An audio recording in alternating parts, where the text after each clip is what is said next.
नमस्कार दोस्तों, peak PCS के इस वीडियो में आप लोगों का स्वागत है। उम्मीद करते हैं सभी लोग बढ़िया होंगे।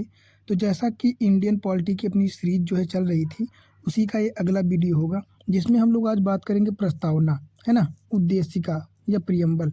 चूँकि इसके पहले हम लोगों ने जो है 2 टॉपिक पढ़ लिए थे। एक तो संविधान का निर्माण और दूसरा टॉपिक था अपना संविधान की प्रमुख विशेषताएँ और अनुसूचियाँ तथा उनसे संबंधित जो भी टर्मिनोलॉजीज़ थी, वो सारी हम लोगों ने जो है देख ली थी। तो उसी श्रृंखला का ये अगला वीडियो है, जिसमें हम लोग पढ़ेंगे प्रस्तावना।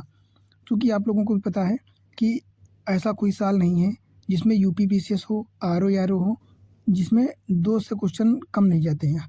हमेशा प्रस्तावना से 1 से 2 क्वेश्चन हर साल पूछे जाते हैं। तो ये बहुत ही इम्पोर्टेंट टॉपिक हो जाता है। और यूपीएससी की बात करें तो वहाँ भी 1 से 2 क्वेश्चन पूछे ही जाते हैं, है ना?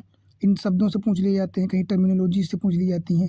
तो ये एग्ज़ाम के पॉइंट ऑफ व्यू से एकदम मस्ट बी इम्पोर्टेंट जो है टॉपिक हो जाता है, हॉट टॉपिक।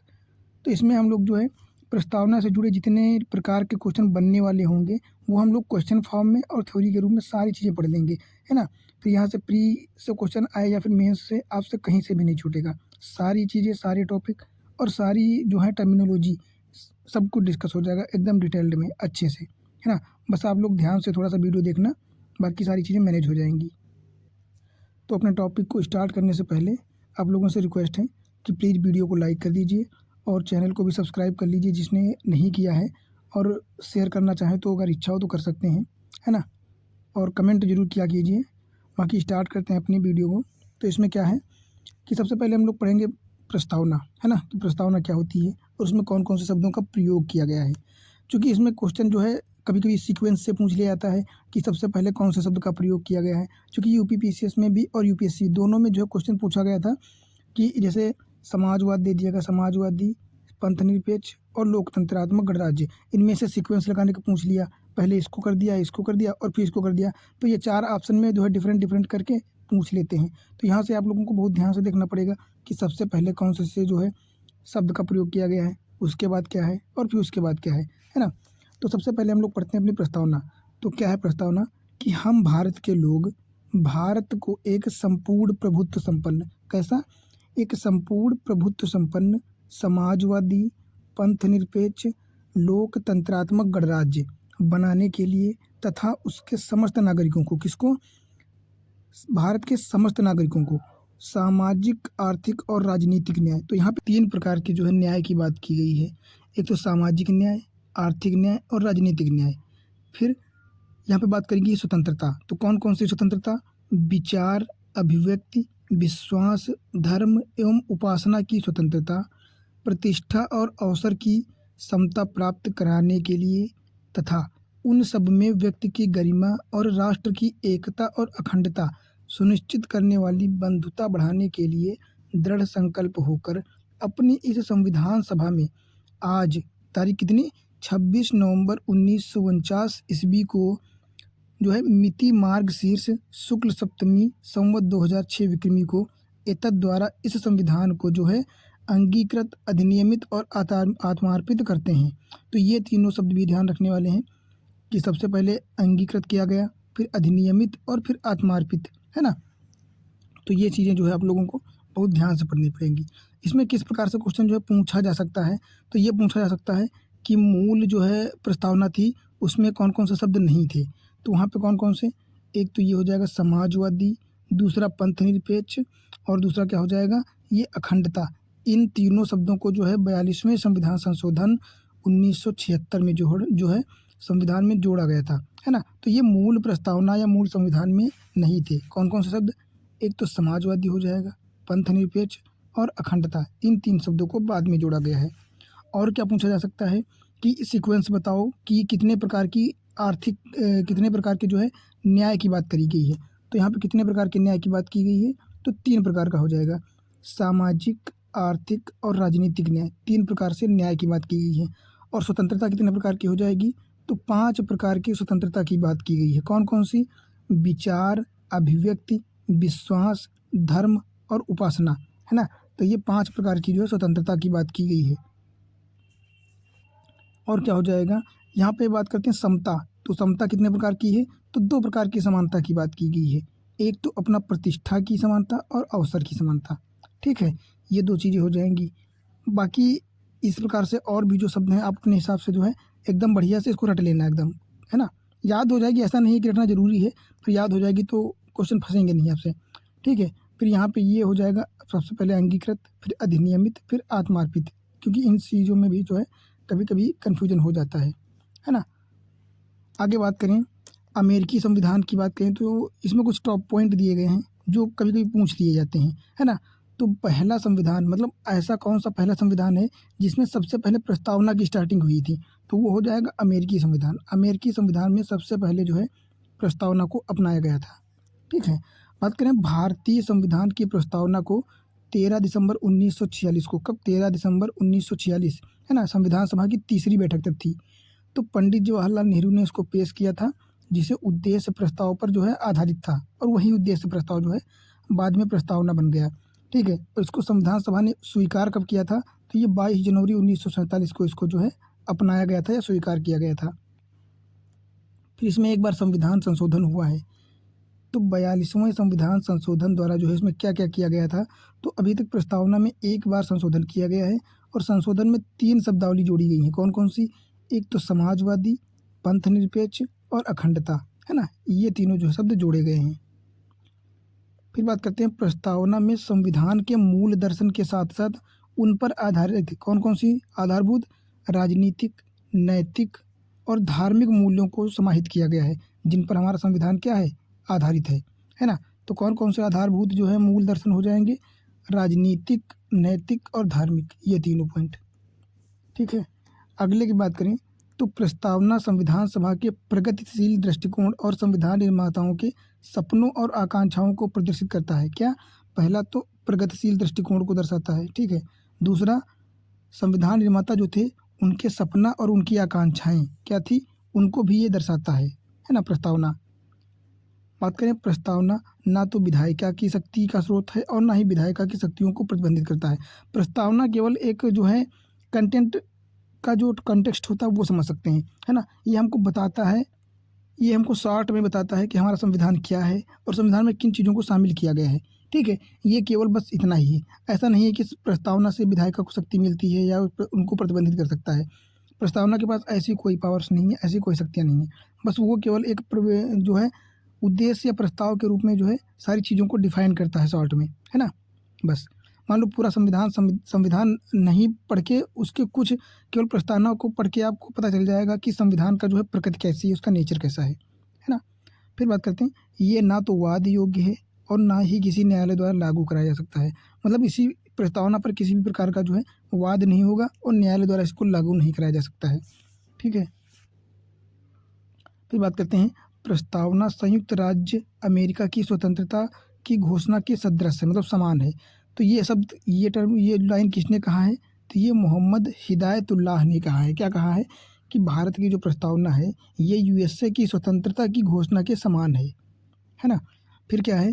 संविधान के सभी हिस्सों को पारित करने के बाद प्रस्तावना को पारित किया गया था ताकि संविधान सभा के अनुरूप बन सके, है ना? तो ये भी आप लोग ध्यान रखना।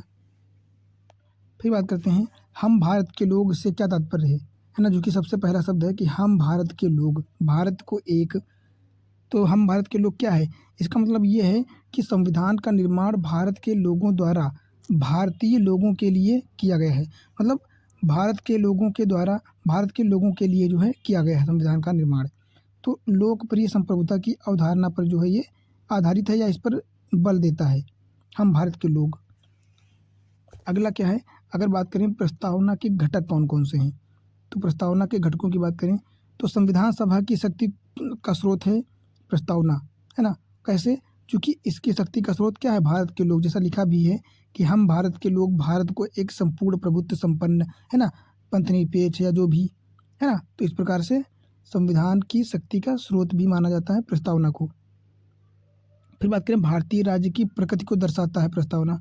कैसी है प्रकृति? बात करें तो ये कैसी हो जाएगी? एक तो प्रभुत्व संपन्न है, मतलब पूर्ण रूप से जो है स्वतंत्र है। दूसरा समाजवादी, भारत का प्रकृति कैसी हो जाएगी? भारत की प्रकृति समाजवादी है, पंथ निरपेक्ष है और लोकतंत्रात्मक गणराज्य की व्यवस्था जो है करी गई है। तो ये भारत की प्रकृति को दर्शाता है प्रस्तावना। तो इस प्रकार क्वेश्चन पूछा जा सकता है कि प्रस्तावना से हम क्या-क्या चीज़ों की जानकारी ले सकते हैं। तो इससे हमको पता चलता है कि संविधान की शक्ति का स्रोत क्या है, भारतीय राज्य की प्रकृति क्या है, संविधान का उद्देश्य क्या है, संविधान के अंगीकरण की तिथि क्या है, ये सारी चीज़ें हमको प्रस्तावना से पता चल जाती हैं। अगर बात करें संविधान के उद्देश्य की, तो ये न्याय को प्रदान करता है। और न्याय कैसा? तो रूस की क्रांति से जो न्याय शब्द को जो है यहाँ पे लिया गया है। फिर स्वतंत्रता को प्रदान करता है, समानता को बढ़ावा देता है, बंधुत्व को बढ़ावा देता है ना? तो स्वतंत्रता, समानता और बंधुत्व, ये तीनों शब्दों की बात करें तो ये कहाँ से लिए गए हैं? तो ये फ्रांस की लड़ाई से लिए गए हैं, फ्रांस की क्रांति से लिए गए हैं। तो इस प्रकार क्वेश्चन यहाँ से भी ये उठ सकता है कि न्याय रूपी जो शब्द है, ये कौन से संविधान से लिया गया है या कहाँ से लिया गया है? तो ये रूस से लिया गया है। बाकी स्वतंत्रता, समानता और बंधुत्व, ये तीनों शब्द कहाँ से लिए गए हैं? तो ये तीनों फ्रांस से लिए गए हैं। अगला क्या होगा? संविधान के अंगीकरण की तिथि, तो ये 26 नवंबर 1949 हो जाएगी, जो कि हम लोगों ने भी प्रस्तावना में देखा भी था, है ना? तो इस प्रकार से प्रस्तावना क्या-क्या दर्शाती है? एक तो संविधान की शक्ति का स्रोत, भारतीय राज्य की प्रकृति, संविधान का उद्देश्य और अंगीकरण की तिथि, ये सारी चीज़ें जो हैं प्रस्तावना से हमको पता चलती हैं। अब हम लोग बात करेंगे प्रस्तावना का महत्व क्या है ना? इसका क्या महत्व है प्रस्तावना का? तो भारतीय लोकतांत्रिक गणराज्य की कुंडली माना गया है इसको। प्रस्तावना को जो है भारतीय लोकतांत्रिक गणराज्य की कुंडली कहा गया है। संविधान का दर्शन है ना? तो संविधान का दर्शन है चूँकि इसमें नैतिक, राजनीतिक और धार्मिक चीज़ों या प्रावधानों को जो है समाहित किया गया है, ठीक है? तो इसको क्या कहते हैं? इसलिए संविधान का दर्शन प्रदान करती है। भारतीय संविधान का सारांश है ना? मान लो भारतीय संविधान की प्रकृति कैसी है, उसकी क्या-क्या चीज़ें कैसी हैं, ये सारी चीज़ें जानने के लिए केवल आप एक पेज की प्रस्तावना है उसको पढ़ के जो है आप बहुत सारी चीज़ों को का अनुमान लगा सकते हैं कि भारतीय संविधान कैसा है। तो भारतीय संविधान का सारांश भी कहा जाता है इसको, ये भी महत्व है। और हमारे संविधान का पहचान पत्र कहा गया है प्रस्तावना को, क्या कहा गया है? कि संविधान का पहचान पत्र है। और ये शब्द किसने कहा है? तो ये N.A. पालकीवाला ने कहा है कि प्रस्तावना जो है, भारतीय प्रस्तावना, ये भारतीय संविधान का पहचान पत्र है, ठीक है? अगला, संविधान निर्माताओं के मस्तिष्क की कुंजी, है ना? चूँकि इतने बड़े संविधान को शॉर्ट में लिखना भी एक टास्क थी, तो इसको क्या कहा गया है कि संविधान निर्माताओं के मस्तिष्क की कुंजी है ये, है ना? एकदम शॉर्ट में, एकदम सारांश में। फिर यह कानूनों की संवैधानिकता की व्याख्या के लिए न्यायपालिका का मार्गदर्शक है। तो ये भी क्वेश्चन पूछा जा सकता है कि प्रस्तावना को न्यायपालिका का मार्गदर्शक माना जाता है? तो हाँ, बिल्कुल माना जाता है ना? तो ये भी एक हो जाएगा।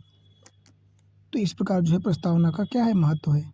बात करें प्रस्तावना के मुख्य शब्द जो हैं, उनका अर्थ क्या है और उनको किस जो है रिस्पेक्ट में लिया गया है, यूज किया गया है भारत में, तो उनको हम लोग देखते हैं एक-एक।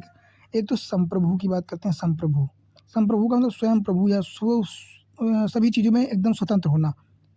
तो क्या है इसका अर्थ? एक पूर्ण स्वतंत्र राज्य, है ना? जो बाहरी और आंतरिक दोनों रूपों से स्वतंत्र है ना? किसी भी प्रकार के निर्णय ले सकता है, किसी भी प्रकार का संविधान संशोधन कर सकता है, ये सारी चीज़ें। तो संप्रभु का तात्पर्य क्या हो जाएगा? एक पूर्ण स्वतंत्र राज्य, है ना? जो किसी अन्य देश का डोमिनियन नहीं है ना? जो किसी देश के अधिकार क्षेत्र में नहीं है, बिल्कुल स्वतंत्र है और बाह्य और आंतरिक दोनों रूप में संप्रभु है ना? ऐसा नहीं है कि आंतरिक निर्णय केवल ले सकते हैं, बाह्य निर्णय नहीं ले सकते। हम अंतर्राष्ट्रीय या वैश्विक निर्णय भी अपने देश के रिस्पेक्ट में आराम से ले सकते हैं, किसी प्रकार का कोई दबाव नहीं है। हम पूर्ण रूप से क्या है? स्वतंत्र हैं। हम जो चाहें वो कर सकते हैं, है ना? मतलब पॉजिटिविटी, जो भी पॉजिटिवली अगर जो चाहें वो कर सकते हैं, स्वतंत्र हैं। अपने देश के लिए जो निर्णय चाहें, जो कानून चाहें, उनको हम लोग लागू कर सकते हैं, है ना? जिस प्रकार के रिस्ट्रिक्शन लगाना चाहें, लगा सकते हैं। तो इसीलिए कहा गया है बाह्य और आंतरिक दोनों रूपों में संप्रभु है। एक संप्रभु राज्य के रूप में जो है भारत किसी दूसरे विदेशी भूमि को अधिग्रहित कर सकता है और किसी अन्य देश को अपना हिस्सा दे भी सकता है। मान लो जैसे बांग्लादेश को कुछ हिस्सा अभी संविधान संशोधन में दिया भी गया था, है ना? तो 100वें संविधान संशोधन के माध्यम से बहुत सारा कंटेंट जो है, बहुत सारा क्षेत्र जो है भारत में बांग्लादेश का आ गया था और भारत ने बांग्लादेश को अपने हिस्सा बहुत सारा दिया था। तो एक दूसरे को एक्सटेंड किया था। तो यहाँ से पता चलता है क्या है कि भारत एक पूर्ण स्वतंत्र राज्य है, अपने हिसाब से ज़मीन का भी साझाकरण कर सकता है आसानी से, है ना? फिर बात करते हैं समाजवादी। तो समाजवादी पंथ जो है मूल प्रस्तावना में नहीं था। इसको बाद में कब 42वां संविधान संशोधन 1976 के द्वारा जो है इसको जोड़ा गया था। और क्या किया गया था कि समाजवादी अवधारणा नीति निर्देशक तत्वों जो कि अनुच्छेद 36 से 51 जिसको हम लोग डीपीएसपी कहते हैं उसमें पहले से ही विद्यमान थी, लेकिन फिर भी 42वें संविधान संशोधन के द्वारा इसको जोड़ करके और अधिक स्पष्ट कर दिया गया है, एकदम क्लियर कर दिया गया है ना। फिर बात करते हैं भारतीय समाजवाद जो है, ये भारत का समाजवाद कैसा है, तो ये गांधीवादी और मार्क्सवादी इन दोनों अवधारणाओं पर जो है निर्भर करता है। तो गांधीवादी और मार्क्सवादी से जो है गांधीवाद की ओर झुकाव अधिक है ना, मतलब मार्क्सवाद पर थोड़ा सा कम जोर दिया गया है पर गांधीवाद पर ज़्यादा जोर दिया गया है। इस प्रकार मार्क्सवादी और गांधीवादी तथा गांधीवाद की ओर झुकाव अधिक है। इससे क्या है, लोकतांत्रिक समाजवाद को बढ़ावा मिलता है। इससे मिश्रित आर्थिक मॉडल को अपनाया गया है जिसमें निजी और सार्वजनिक क्षेत्र दोनों का जो है सह अस्तित्व, इन दोनों को एक साथ जो है रखा गया है, एक समान रखा गया है। तो यह मार्क्सवादी और गांधीवादी से गांधीवाद की ओर ज़्यादा झुकाव को रखता है। ये समाजवाद का अर्थ हो जाएगा।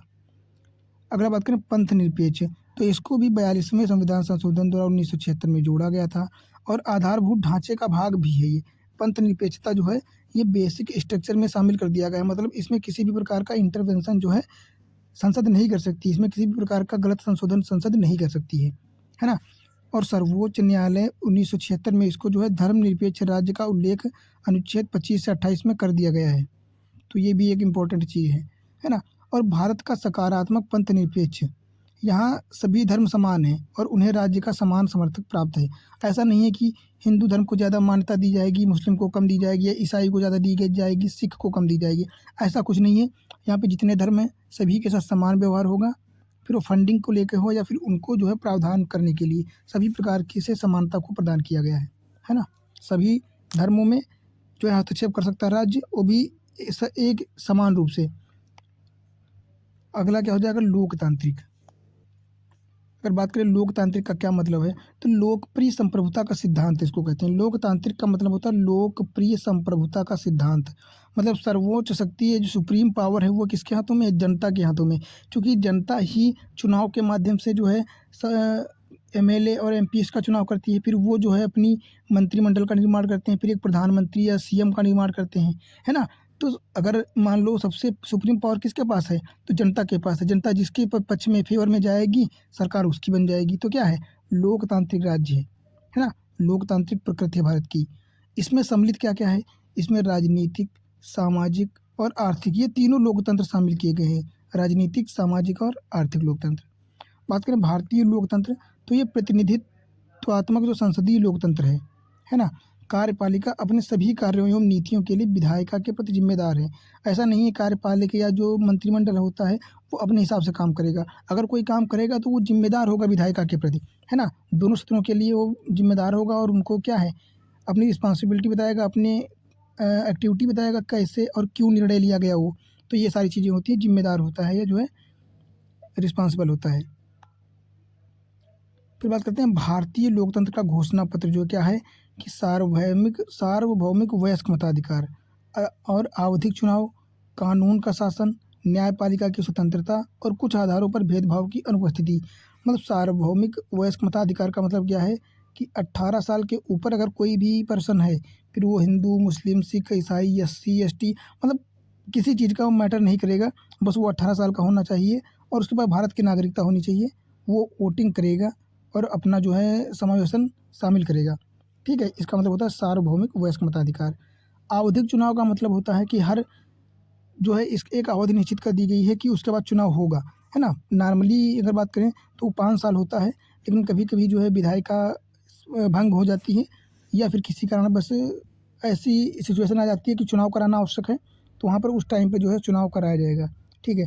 और कानून का शासन है, मतलब किसी भी प्रकार की मनमर्जी नहीं होगी, कानून में जो बताया गया है कानून या नियमों के आधार पर सारी चीज़ें होंगी। न्यायपालिका की स्वतंत्रता, और न्यायपालिका स्वतंत्र है, अगर किसी प्रकार का सांसद जो है निरंकुशता वाली कानून का निर्माण करने की कोशिश करते हैं तो स्वतंत्र न्यायपालिका उस पर जो है प्रतिबंध लगा देती है। और कुछ मामलों पर भेदभाव की अनुपस्थिति, किसी भी क्षेत्र में जो है किसी भी प्रकार की भेदभाव नहीं होगा, असमानता नहीं होगा, सभी के साथ समान व्यवहार किया जाएगा। ये क्या हो जाएगा, ये अपना लोकतंत्र हो जाएगा। अगर बात करें लोकतंत्र के कौन कौन से प्रत्यक्ष लोकतंत्र के साधन हैं, तो एक तो जनमत संग्रह हो जाता है, पहल हो जाता है, वापस बुलाना हो जाएगा और हो जाएगा लोक राय, है ना। ये सारी चीज़ें हो जाती हैं। तो अब एक एक की बात करते हैं। सबसे पहले बात करते हैं जनमत संग्रह क्या होता है ना। अगर बात करें रेफरेंडम जनमत संग्रह की, तो ये क्या होता है? जनमत संग्रह एक प्रत्यक्ष मतदान है जिसके माध्यम से किसी प्रस्ताव पर लोगों से सीधे मतदान के लिए जो है कहा जाता है। इसके कहने का मतलब ये है कि मैं एक उदाहरण से बात करता हूँ। मान लो भारत में कोई कानून बनाना है, ठीक है। हालांकि भारत में तो प्रत्यक्ष जनमत संग्रह नहीं है, ठीक है, पर मान लो कोई कानून बनाना है, ठीक है, तो उसमें आपके पास 3 ऑप्शन दिए गए। मान लो ये भारत की जनता है, इसमें सारे लोग हैं, ठीक है, और आपके पास 3 ऑप्शन हैं, ये ए, बी और सी। मान लो यहाँ पे कितने लोग हैं? भारत में 500 लोग हैं मान लो, ठीक है। तो 500 में से आपको ऑप्शन दिया जाएगा कि इन तीनों में से जितने लोग एक ऑप्शन, मतलब जितने लोग ज़्यादा जिस ऑप्शन को चुनेंगे उसको ही मान लिया जाएगा। तो मान लो भारत में ए को चुना 300 लोगों ने, ठीक है, इनको चुना 150 लोगों ने और ई को चुना 50 लोगों ने। तो सबसे ज़्यादा चुना 300 लोगों ने जो ए ऑप्शन को चुना है। तो इसका मतलब क्या होगा? ऑप्शन ए को मान लिया जाएगा। जनमत संग्रह मतलब ज़्यादा से ज़्यादा लोगों ने इस ऑप्शन को चुना तो उसको जो ही मान लिया जाएगा। तो इस प्रकार जो है प्रत्यक्ष लोकतंत्र को बढ़ावा देने में जनमत संग्रह का बहुत बड़ा रोल होता है, ठीक है। दूसरा हो जाता है पहल या इनिशिएटिव। ये क्या होता है? ये वह प्रक्रिया जिसके तहत लोग विधायिका के समक्ष किसी कानून के निर्माण का प्रस्ताव रखते हैं, है ना, मतलब पहल करते हैं। कोई प्रस्ताव रखा जाता है, फिर उस पर जो है संसद में जो है विधायिका में क्या होती है? चर्चा होती है।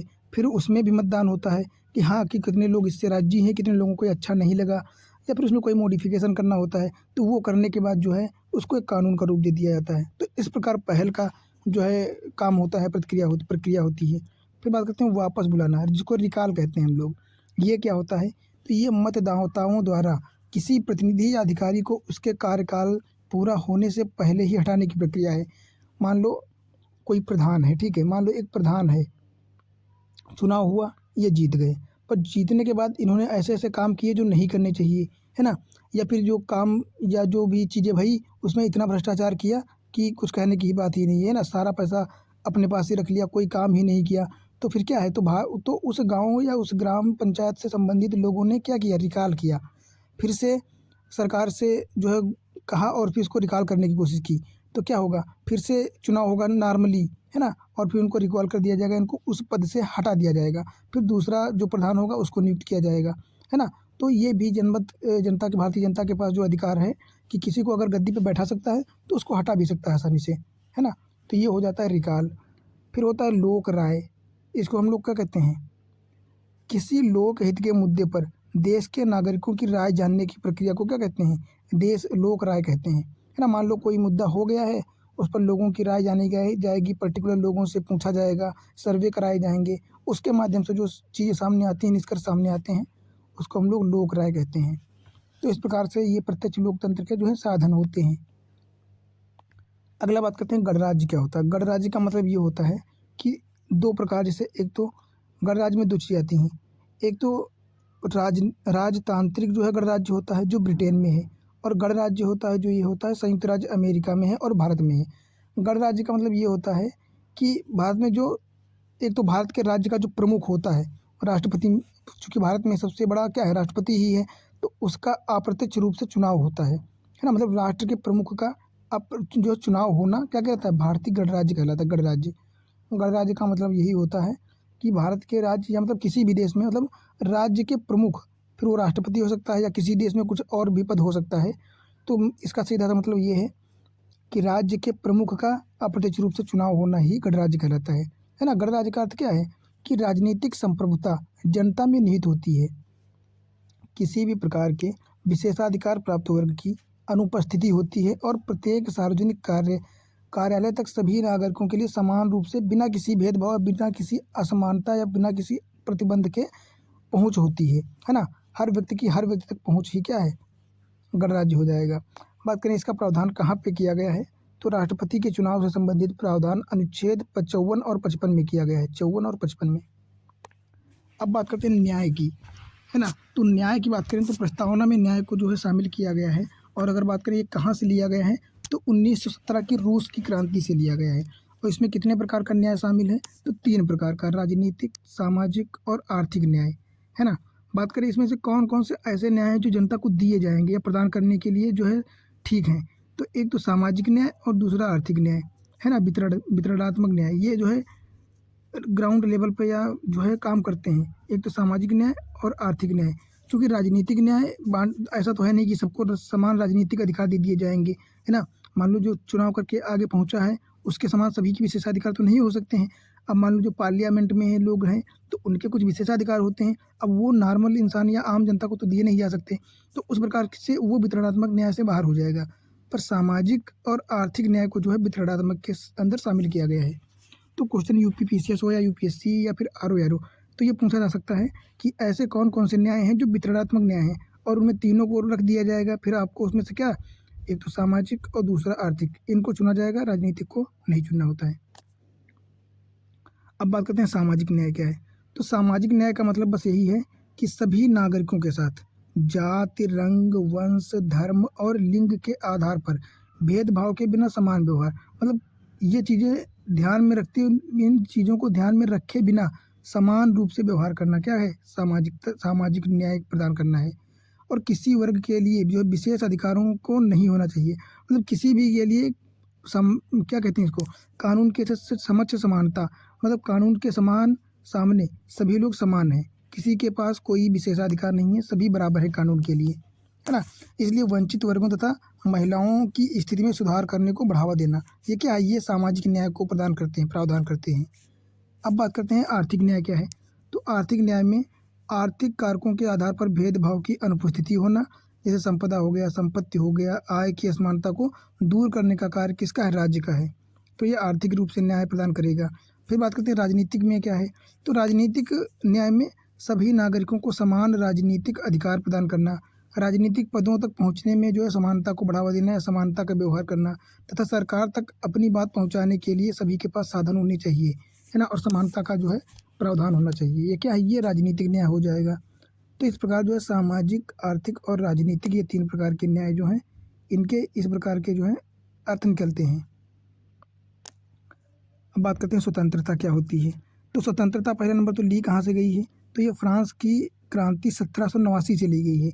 और कौन कौन से स्वतंत्रता हो जाएगी, इसमें 5 प्रकार की स्वतंत्रता की बात की गई है ना। कौन कौन सी, एक तो अभिव्यक्ति, धर्म, विश्वास, उपासना और उपासना की स्वतंत्रता, है ना। ये 5 प्रकार की जो है उपासना की बात करी गई है ना। और व्यक्तिगत गतिविधियों में रोक टोक की अनुपस्थिति, स्वतंत्रता का मतलब क्या होता है कि अपनी व्यक्तिगत जो गतिविधियां हैं उसमें किसी भी प्रकार की रोक टोक या अनुपस्थिति नहीं होनी चाहिए, है ना। व्यक्तिगत विकास के लिए अवसर प्रदान करना, तो स्वतंत्रता का सीधा सा मतलब होता है कि व्यक्तिगत विकास के लिए जो साधन या अवसर प्रदान करना, है ना। और प्रस्तावना की रक्षा करता है, क्या करता है, अभिव्यक्ति की, धर्म की, विश्वास और उपासना की स्वतंत्रता के लिए अधिकार का, ठीक है। फिर स्वतंत्रता की सीमा क्या है, तो स्वतंत्रता की सीमा ये है कि हमको वही कार्य करने हैं जिसमें सामने वालों को परेशानी ना हो और अपनी स्वतंत्रता भी निकल आए। मान लो स्वतंत्रता से तात्पर्य यह नहीं है कि कुछ भी किया जा सकता है, बल्कि स्वतंत्रता के अधिकार का प्रयोग संविधान की सीमा में ही किया जा सकता है।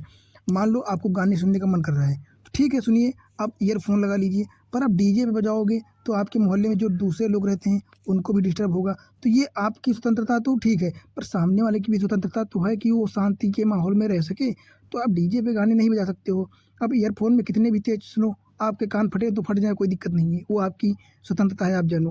पर आप तेज नहीं बजा सकते हो कि कोई हो सकता है आपके मोहल्ले में कोई बीमार हो, किसी को साउंड से प्रॉब्लम हो, है ना। तो आपको उतना ही तेज सुनना है जितना कि सामने वाले झेल सके और उनको बुरा भी ना लगे, ठीक है। तो ये सारी चीज़ें स्वतंत्रता में होती हैं। मान लो आपको फ्रीडम ऑफ स्पीच दिया गया है, इसका मतलब ये नहीं है कि आप सार्वजनिक स्थल पर जा करके जो है गंदी गंदी गालियाँ देने लगोगे, है ना।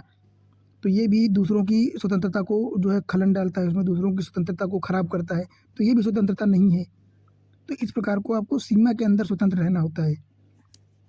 और क्या हो जाएगा, प्रस्तावना और मौलिक अधिकारों में दी गई स्वतंत्रता निरपेक्ष नहीं है। निरपेक्ष का मतलब ये नहीं है कि पूर्ण रूप से स्वतंत्र नहीं हो, आप उन्हीं उन्हीं चीज़ों को कर सकते हो जिससे दूसरे की स्वतंत्रता भंग ना हो, दूसरे की स्वतंत्रता भी बनी रहे, ये सारी चीज़ें होती हैं। अब हम लोग बात करेंगे समता।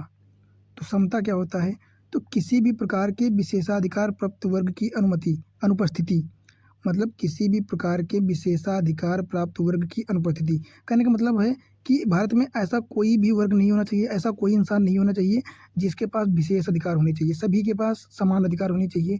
कानून के समक्ष सभी समान हैं, फिर वो कोई एक IAS अधिकारी हो या फिर एक आम जनता हो। अगर किसी ने क्राइम किया है तो 3 साल की सज़ा फिर वो IAS अधिकारी को भी होगी, IPS को भी होगी और एक आम आदमी या मजदूर को भी होगी। तो ये क्या है? ये है समानता, है ना? बिना भेदभाव के सभी को समान अवसर प्रदान करना। प्रस्तावना निश्चित करता है क्या? एक तो समान सामाजिक स्थिति और अवसर की समानता। इन दोनों को प्रस्तावना में जो है प्रावधानित किया गया है, उल्लेख किया गया है। बात करें नागरिक समानता, तो नागरिक समता एक तो विधि के समक्ष समानता अनुच्छेद 14 में प्रावधान किया गया है। और क्या होती है विधि के समक्ष समानता? ये हम लोग 14 अनुच्छेद जब पहुँचेंगे मौलिक अधिकार तब एकदम डिटेल में पढ़ेंगे वहाँ पे भी, है ना? और अनुच्छेद 15 क्या कहता है कि धर्म, मूल, वंश, जाति, लिंग, जन्म स्थान आदि के आधार पर किसी के साथ भी जो है असमानता का व्यवहार नहीं किया जाएगा। फिर अनुच्छेद 16 कहता है कि लोक नियोजन में अवसर की समानता है। किसी भी पद को धारण करने के लिए सभी के साथ समान व्यवहार किया जाएगा। अस्पृश्यता का उन्मूलन अनुच्छेद 17 में किया गया है ना? और उपाधियों का अंत कर दिया गया है अनुच्छेद 18 में। तो ये सारी चीज़ें हम लोग जब वहाँ पहुँचेंगे तब पढ़ेंगे अच्छे से। फिर बात करते हैं राजनीतिक समता क्या है। तो इसका मतलब होता है धर्म, मूल, वंश, जाति, लिंग, जन्म स्थान आदि के आधार पर किसी को मतदाता सूची में शामिल नहीं करना। ये क्या हो जाएगा? ये असमानता हो जाएगा। मतलब इन चीज़ों को ध्यान में रखे बिना सभी को जो 18 साल के ऊपर हैं या जो एलिजिबल हैं उनको मतदाता सूची में शामिल करना और वोट प्रदान करने का अधिकार देना क्या है? ये राजनीतिक समानता हो जाएगी, जो कि अनुच्छेद 325 में बताया गया है। और लोकसभा और राज्यों की विधानसभाओं के चुनाव सार्वभौमिक मतदान के आधार पर होंगे, जो कि अनुच्छेद 326 में कहा गया है। सार्वभौमिक का मतलब 18 साल के ऊपर कोई भी व्यक्ति जो नागरिकता भारत की प्राप्त की हुई है उसको वोट देने का अधिकार दिया जाएगा। फिर बात करते हैं आर्थिक समानता क्या है। तो महिलाओं और पुरुषों के लिए जीवन यापन के पर्याप्त साधन और समान कार्य के लिए समान वेतन का अधिकार राज्य की तरफ से करने का प्रयास किया जाएगा। अनुच्छेद 39 में ये बात कही गई है। ठीक है। अगला हो जाएगा बंधुत्व। क्या होता है बंधुत्व? बंधुत्व का मतलब होता है भाईचारे की भावना, एकता को बढ़ावा देना, है ना? तो भारत में एकल नागरिकता का प्रावधान किस लिए किया गया? इसीलिए कि भाईचारे की भावना को प्रोत्साहित किया जाए। कहने का मतलब है एक भारत में एक नागरिकता, सभी भारत में समान है।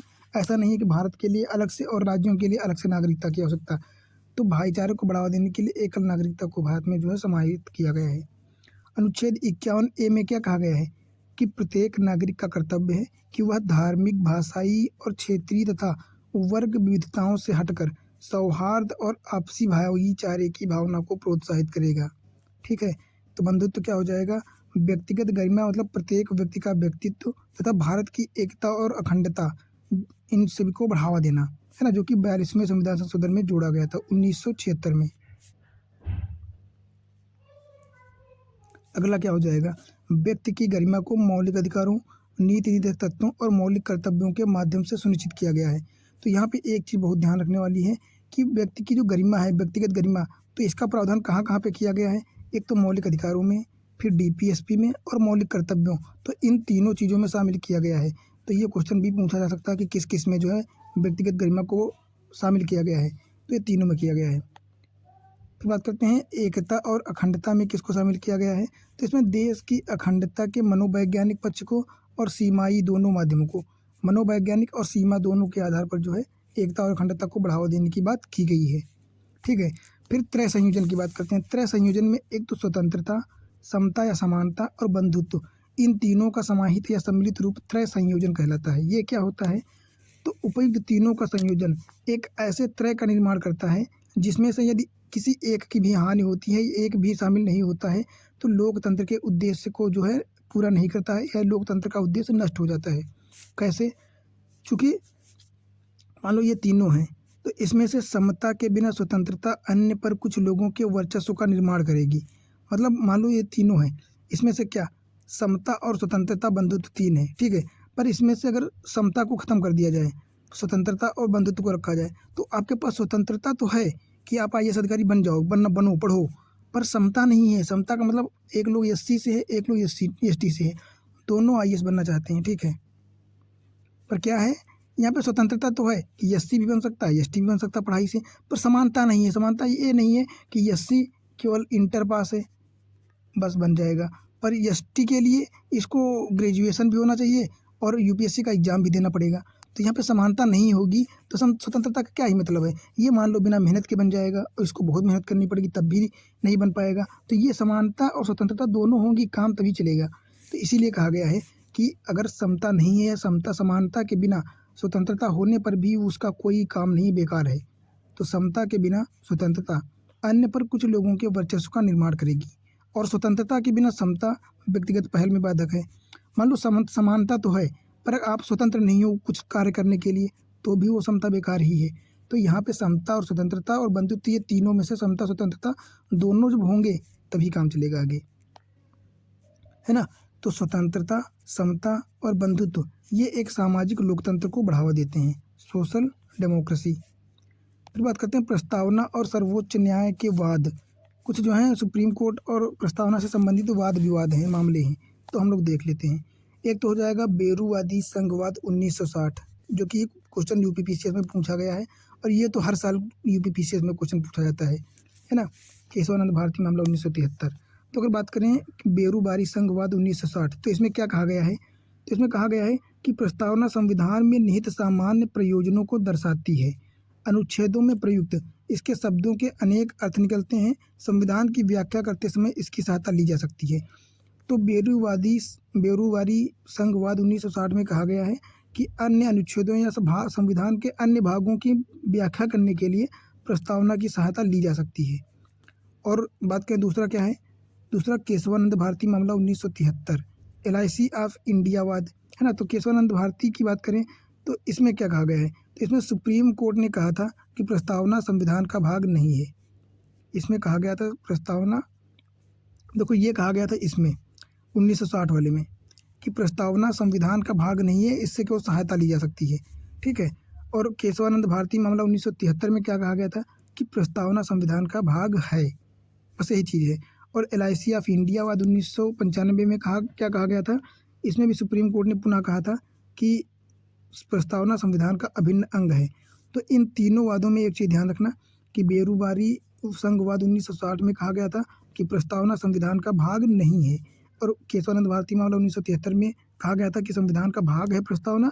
और LIC ऑफ इंडिया 1995 मामले में भी कहा गया था कि ये प्रस्तावना संविधान का भाग है। तो इसमें नहीं है और बाकी दोनों में है, तो ये भी ध्यान रखना।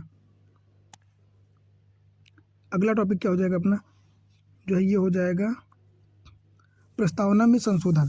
तो प्रस्तावना में अभी तक एक ही बार संविधान संशोधन हुआ है, वो भी 42वां संविधान संशोधन 1976 में। और इसमें 3 बदलाव किए गए थे, कौन कौन से। एक तो समाजवाद, पंथनिरपेक्ष और अखंडता, इन 3 शब्दों को जोड़ा गया था। तो प्रस्तावना में संशोधन किया जा सकता है या नहीं, इसका निर्णय पहली बार कब किया गया था। तो केशवानंद भारती मामला 1973 में इस बात पर जो है निर्णय लिया गया था। तो सुप्रीम कोर्ट ने बेरूवादी संघ केस 1960 में दिए गए निर्णय को जो है परिवर्तित करते हुए क्या कहा था कि प्रस्तावना संविधान का अभिन्न हिस्सा माना गया है और कहा कि इसे अनुच्छेद 368 के तहत संविधान संशोधित किया जा सकता है ना। मतलब प्रस्तावना में संशोधन किया जा सकता है, वो भी अनुच्छेद 368 के तहत। साथ ही न्यायालय ने यह भी कहा कि ऐसे संशोधन में संविधान के मूल ढांचे मतलब बेसिक स्ट्रक्चर में संशोधन नहीं किया जाना चाहिए, नॉर्मल संशोधन किए जा सकते हैं। और तभी 42वें संविधान संशोधन 1976 के माध्यम से 3 शब्दों को जोड़ा गया था। एक तो समाजवाद, पंथनिरपेक्ष और अखंडता, इन 3 शब्दों को जो है जोड़ा गया था। तो इस प्रकार अपना प्रस्तावना का टॉपिक पूरा कंप्लीट हो जाता है अभी यहाँ पर, है ना। इससे संबंधित सारी टर्मिनोलॉजी डिटेल्ड में हमने देख ली है कि एक एक शब्द का अर्थ क्या है। और इसके अलावा यहाँ से कोई क्वेश्चन नहीं पूछा जाएगा, इस चीज़ की गारंटी मेरी है ना। इस वीडियो को आपने देखा है तो आप 100% सीखो और अपने आप को फील कर सकते हैं कि यहाँ से जितनी बातें मैंने बोली हैं उसके अलावा UPSC हो या पॉलिटी से संबंधित कोई भी क्वेश्चन हो, प्रस्तावना से बच के नहीं जाएगा, है ना। और अभी तक के जितने क्वेश्चन PYQs हैं आप लोग वहाँ पर ट्राई कर सकते हैं लगा के, सारे आप लोग बिना किसी फालतू एफर्ट के यहाँ से मैनेज कर लेंगे, है ना। तो उम्मीद करते हैं आप लोगों को वीडियो अच्छी लगी होगी, और वीडियो अच्छी लगी हो तो कृपया वीडियो को लाइक कर दीजिए और जो है सब्सक्राइब जरूर कर लीजिए चैनल को। बाकी मिलते हैं अपने अगले वीडियो में जो है अगले टॉपिक के साथ।